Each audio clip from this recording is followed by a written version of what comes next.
اعوذ باللہ من الشیطان الرجیم بسم اللہ الرحمن الرحیم بسم اللہ الحمد للہ والصلاة والسلام علی رسول اللہ رب اشرح لی صدری ویسر لی امری واحلل عقدۃ من لسانی یفقهوا قولی رب زدنی علما رب زدنی فہما۔ السلام علیکم ورحمۃ اللہ وبرکاتہ۔ بنیادی تجوید سیکھیں آسان طریقے سے، آج ہم اس کا تعارف پڑھیں گے۔ میں اس کورس کی استاد، میرا نام سمیرہ جاوید، اور میرے ساتھ جو اسسٹنٹ ٹیچرز ہیں ان میں سسٹر نورین اکرم اور سسٹر حفصہ سہیل ہیں، اور ٹیکنیکل سپورٹ کے لیے اعجاز بھائی ہیں اور فواد بھائی۔ اور اسپیشل تھینکس سر کاشف کا، جنہوں نے ہمیں یہ پلیٹ فارم مہیا کیا اور ہم نے یہ اپنا سیکنڈ بیچ تجوید کا شروع کیا۔ آئیے اب ہم شروع کرتے ہیں۔ اللہ تعالیٰ سورہ مزمل کی آیت نمبر 4 میں فرماتے ہیں وَرَتِّلِ الْقُرْآنَ تَرْتِيلًا، اور قرآن پاک کو آہستہ اور واضح طور پر پڑھیں۔ اس کا مطلب کہ قرآن پاک کو اطمینان اور سکون کے ساتھ آہستہ آہستہ، یعنی ہر ورڈ کو فوکس کر کے اس کو ادا کریں، کیونکہ اس طرح قرآن کا حق ادا ہوتا ہے۔ اب ہم تجوید کا تعارف پڑھیں گے، یعنی تجوید کہتے کس کو ہیں۔ قرآن مجید کے حروف کو صحیح تلفظ یعنی پروناؤنسیشن اور درست ادائیگی کے ساتھ تلاوت کرنے کے علم کا نام تجوید ہے۔ تلفظ تمام حروف کی آوازوں کو صحیح طور پر ادا کرنا، اس کو کہتے ہیں۔ یہ حروف تہجی کے 29 الفاظ آپ کو ڈفرینٹ کلرز میں نظر آ رہے ہیں۔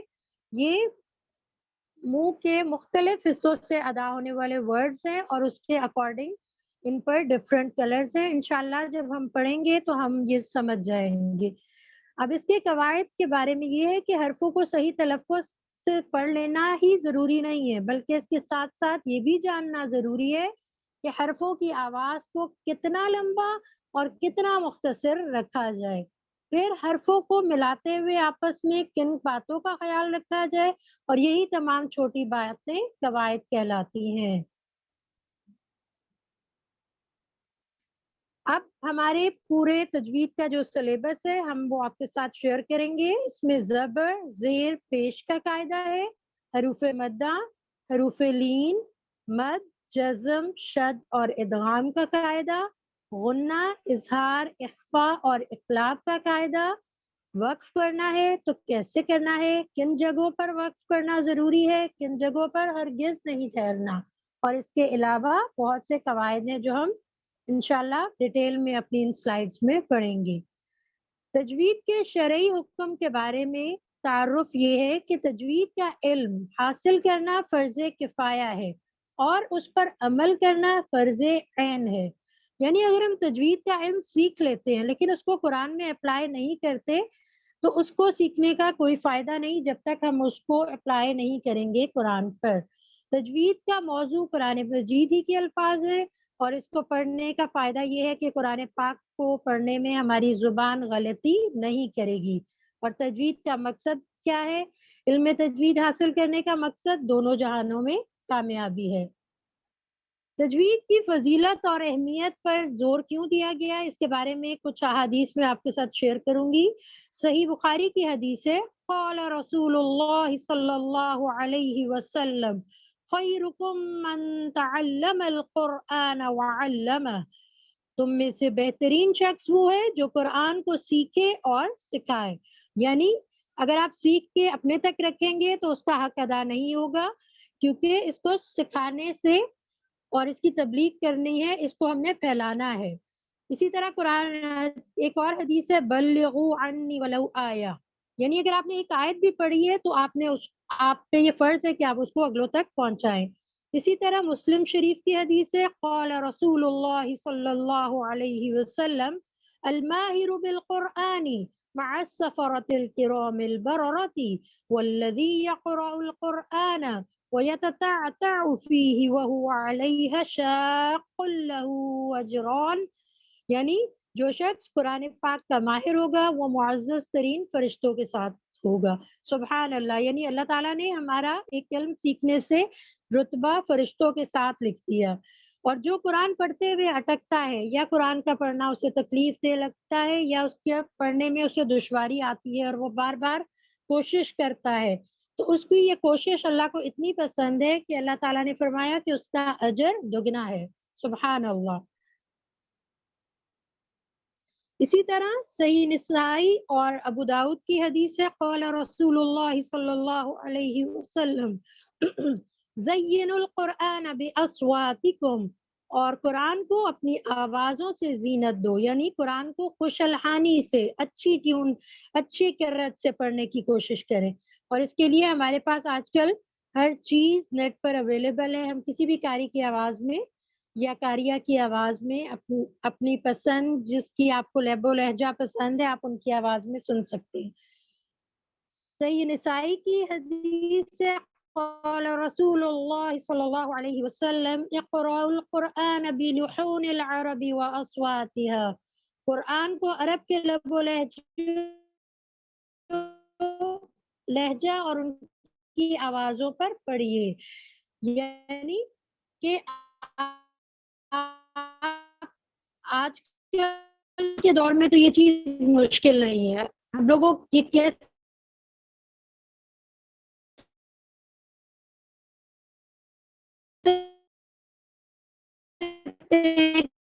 کہ ہم لوگ عرب سے نہیں ہے تو ہم کیسے کریں گے؟ تو ہم نیٹ سے کسی بھی قاری کی آواز میں انشاءاللہ اس طرح سیکھ سکتے ہیں. سورۃ الفاتحہ یہ نماز کی ہر رکعت کا حصہ ہے اور اس کے بغیر نماز نہیں ہوتی. تو ہمارا اس پوری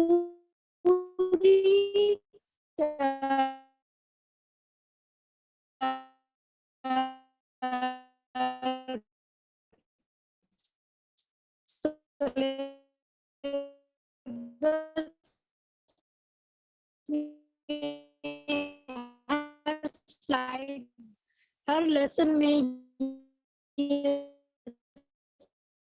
سلائیڈ آئے گی، کیونکہ ہم نے اگر اس پہ فوکس سے ادا کر لیا تو انشاءاللہ قبولیت.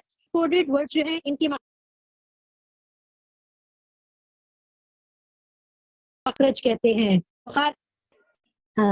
جی اب کلیئر ہے سر؟ اب آ رہی ہے؟ جی جی آ رہی ہے آواز. ایک سلائیڈز آگے پیچھے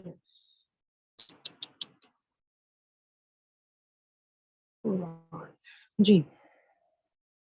مخرج کی تعریف، جس جگہ سے حرف کی آواز نکلے اس جگہ کو مخرج کہتے ہیں. مخارج کی تعداد، مخارج کل 17 ہیں جن کی تفصیل میں آ رہی ہے.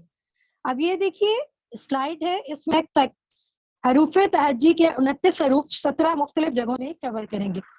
اب مکمل مخارج کے ساتھ حروف تہجی، یہ ڈفرینٹ ورڈز کلر میں کوڈڈ ہیں، اور یہ جب ہم پڑھیں گے کہ ہونٹوں سے ادا ہونے والے ورڈز جو ہیں وہ بلو کلر میں ہیں، حلق سے جو ہے وہ بلیک کلر میں ہیں، اور جو نرم حروف ہیں وہ ریڈ کلر میں ہیں. تو یہ انشاءاللہ ہم اپنے کورس کے ساتھ ساتھ کور کرتے جائیں گے.